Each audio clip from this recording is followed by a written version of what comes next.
Salam dostlar, bu dəfəki shortcast liderlik mövzusuna həsr olunub. Bugün mən sizə John Maxwell'in liderliyin 5 səviyyəsi konsepti haqqında danışacağam. Maxwell deyir ki, liderlik titulla bağlı bir şey deyil və o birdən-birə formalaşmır. Əgər sizi yeni bir vəzifəyə təyin ediblərsə də, bu o demək deyil ki, siz artıq lidersiz. Liderlik addım-addım, aram-aram təcrübə ilə formalaşan bir şeydir və onun 5 səviyyəsi var.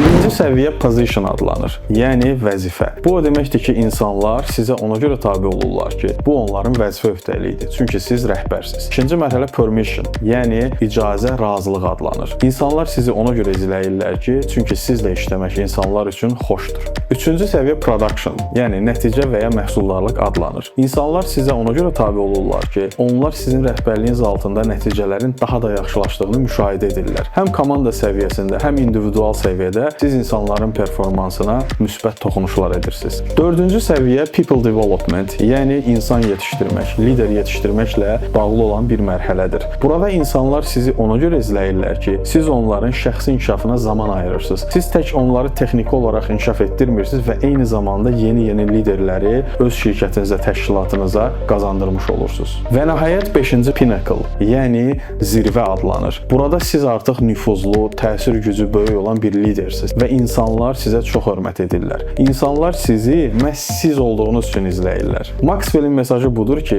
liderlik titulla başlasa da orada bitmir. Əsl liderlik insanların həyatına müsbət toxunuşlar etmək, yeni liderlər yaratmaq və gələcək üçün iz buraxmaqdır.